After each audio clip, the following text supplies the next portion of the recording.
এখন তো আর কিছু নাই, বিয়ে করে ফেলছি আমি ভাই।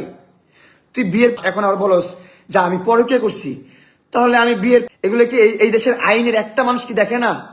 এই দেশে কোনো প্রকার আইন নাই এই বাংলাদেশে। এই বাংলাদেশে আইন কি হবে না?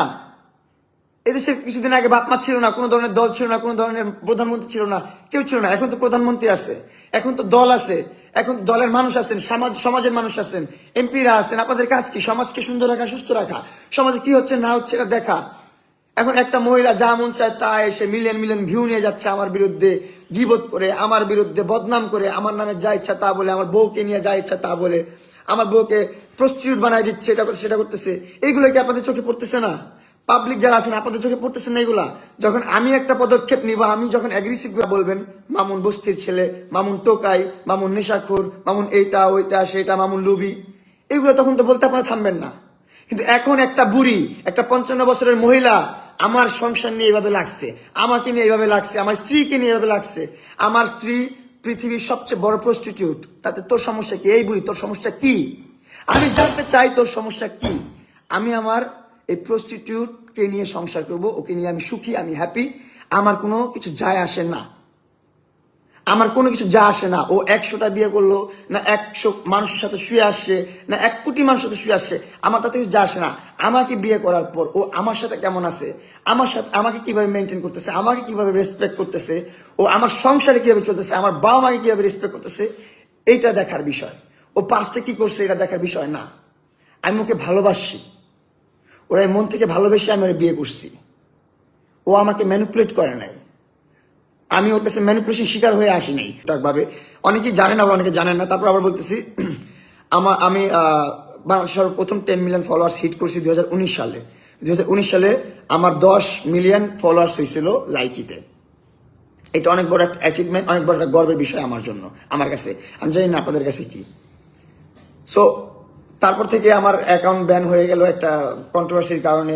অপু ভাই, আমার বন্ধু অপু, তারপর আরো অনেক ভাই ব্রাদার, সবার ঝামেলার কারণে সোশ্যাল মিডিয়াতে অনেকটা ব্রেক চলে গেছে। আমার 1 বছর একটা ব্রেক ছিল। দেন 20 সাল পুরা 20 সালটা পুরো ব্রেকে ছিল। 21 সালের দিকে আমার লাইকে এখন ব্যাক আসার পর আমি আবার লাইভ করা শুরু করছি। আমি আবার লাইভ করতাম, আমি আমার টাকায় চলি, আমি কারো পা চেটা চলি নাই, আমি কারো পা চেটা এখানে আসি নাই। আমি বস্তিতে জন্ম হয়েছি না বস্তিতে বেড়ে উঠছি, এটা আমার ব্যক্তিগত বিষয়। আমার ক্যারিয়ার আমি নিজে করছি, আমার স্ট্যাটাস আমি নিজে বানাইছি। আমি আমার ফ্যামিলি নিয়ে সাইদনগর থাকতাম, সাইদনগর বি ব্লক 2 নম্বর রোড, মামুন সাহেবের বাসা। আপনারা এখনো গেলে জিজ্ঞাসা করবেন যে মামুনরা কেমন ছিল, মামুনের ফ্যামিলি কেমন ছিল। ওই জায়গায় 5 তলায় আমি থাকতাম। তখন আমি লাইভ করতাম। তখন এই লায়লা আক্তার ফারহাদ, যার অ্যাকাউন্টের নাম হচ্ছে ব্লু ফায়ারি লায়লা, সে আমার লাইভে এসে নিয়মিত কমেন্টস করতো ভালো কমেন্টসটা দেখার পর মানে আছে না, অনেক 10টা খারাপ কমেন্টসের মধ্যে একটা কমেন্টস, ভালো কমেন্টস পড়লে ওইটা অনেক ভালো লাগে, নিজের কাছে অনেক ভালো লাগে। ভালো, আপনারা যখন ভালো কমেন্টস করেন আমাকে নিয়ে, ভালো ভালো কথা বলেন, তখন অনেক ভালো লাগে, তখন শুনতে ভালো লাগে, দেখতে ভালো লাগে, সবকিছুই ভালো লাগে। তো ওইরকমই একটা পার্সন ছিল লায়লা, তার 0 ফলোয়ার্স। সে কোনো রকম কন্টেন্ট ক্রিয়েটর ছিল না, কোনো রকম কন্টেন্ট তার অ্যাকাউন্টে ছিল না, কোনো রকম ভিডিওস তার অ্যাকাউন্টে ছিল না, কোনো রকম ভিডিও তার অ্যাকাউন্টে ছিল না। সে আমার লাইভে এসে কমেন্টস করতো, ভালো ভালো কমেন্টস করতো। তখন সবসময় কমেন্টস নোটিস করতে করতে একটা সময় আমাকে বলে সে পেটস লাভার, সে পেটস ভালোবাসে, তার বাসায় অনেক পেটস আছে, কুত্তা আছে, বিড়াল আছে, পাখি আছে। তখন আমার অ্যাটেনশন যায় তার দিকে, যে আমিও একজন অ্যানিমেল লাভার, আমিও ডগ ক্যাট অনেক পছন্দ করি, পাখি অনেক পছন্দ করি। সেই থ্রোতে তার সাথে আমার কথা বলা শুরু হইলো। দেন আমার অ্যাড্রেস নিয়ে আমার বাসায় ডগ গিফট পাঠাইছে, পাখি গিফট পাঠাইছে, এসি গিফট পাঠাইছে, ফার্নিচার গিফট পাঠাইছে। চাই নাই কিন্তু তার কাছে আমি, তার আমি বলি না তুমি আমাকে দাও। সে আমাকে গিফট করছে এগুলো প্রথম যখন এগুলা সেই নিঃস্বার্থে গিফট করছে। সে আমার সাথে একটা ছবিও তুলে নেয় ওই সময় পর্যন্ত। সে আমার সাথে ভিডিও করার জন্য তার কোনো চাহিদাই ছিল না। সে যখন আমাকে গিফট করে, তার কোনো চাহিদা নাই, নিঃস্বার্থ এরকম শো করছে যে সেই নিঃস্বার্থে আমাকে গিফট করতেছে। তো তখন আমার তার প্রতি ভালো লাগা কাজ করলো যে না, এই মানুষটা আসলে আমার ওয়েল উইশার, সে আমার শুভাকাঙ্ক্ষী, সে আমার রিয়েল ফ্যান, সে আমার সাপোর্টার। এখন একটা সাপোর্টার কি চায়, একটা ফ্যান কি চায়, সোশ্যাল মিডিয়ার একটা ফ্যান বা একটা স্টারের ফ্যান কি চায়, যে তার সাথে একটা ছবি তুলবে, তার সাথে একটা ভিডিও করবে। তো আমি তাকে স্কোপটা নিজ থেকে তৈরি করে দিচ্ছি, যেহেতু সে চাচ্ছে না, আমি বুঝছি সে হয়তো বা লজ্জা পাচ্ছে বা শরম পাচ্ছে ভিডিও করতে। তো আমি নিজ থেকে ভিডিও করতে পারলাম, সে ভাইরাল হতে চায়, সোশ্যাল মিডিয়াতে অনেক পপুলার হতে চায়।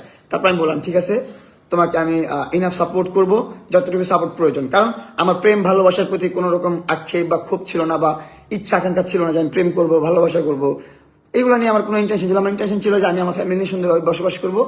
ইন ফিউচার আল্লাহ পাক যা রাখছে, জন্ম মৃত্যু বিয়ে আল্লাহর হাতে, আল্লাহ যা করবে ভালোর জন্য করবে, এইগুলো আল্লাহর উপর ছেড়ে রাখছে আমি। যে বিয়ে হবে, যার যার সাথে হবে সেটা আল্লাহ আল্লাহ ডিসাইড করবে, এটা আমি ডিসাইড করার কেউ না। তো বিয়ে হয়েছে কিন্তু আমার, এটা বাদ। তো এরকম ভালো ভেবে, ভালো জেনে, ভালো মন নিয়ে যে সাপোর্ট করছি, ওর মিলিয়ন মিলিয়ন ফলোয়ার্স বানিয়ে দিছি। বাংলাদেশে এমন অলিগলি নাই যেখানে এখন লালা আক্তার ফারহাদ নামে একটা মহিলা যে আছে, সাইকো বুড়ি পাগল, এটা মানুষ জানে না, সবাই জানে যে একটা পাগল, একটা সাইকো, একটা মেন্টাল বুড়ি, যাকে সাইকিয়াট্রিস্ট দেখানো ফরজ হয়ে গেছে, নাহলে পাবনা পাগলাগারোতে রাখা ফরজ হয়ে গেছে। 2 বছর পরে সে আমি বিয়ে করছি, কাকে কেন বিয়ে করছি, কি হয়েছে, এইগুলো নিয়ে কথা বলতেছে। আবার বলে আমার বউ পরে কে করছে, আবার বলে তার পারমিশন নেওয়া দরকার, তার হিজরা যে একটা দালাল আছে, তার চামচা আছে, সে এসে বলে বড় বড় পারমিশন নেওয়া দরকার। যাদের নিজের সংসারে ঠিক নাই, জায়গায় জায়গায় বিয়ে করতেছে, জায়গায় জায়গায় ডিভোর্স হচ্ছে, সে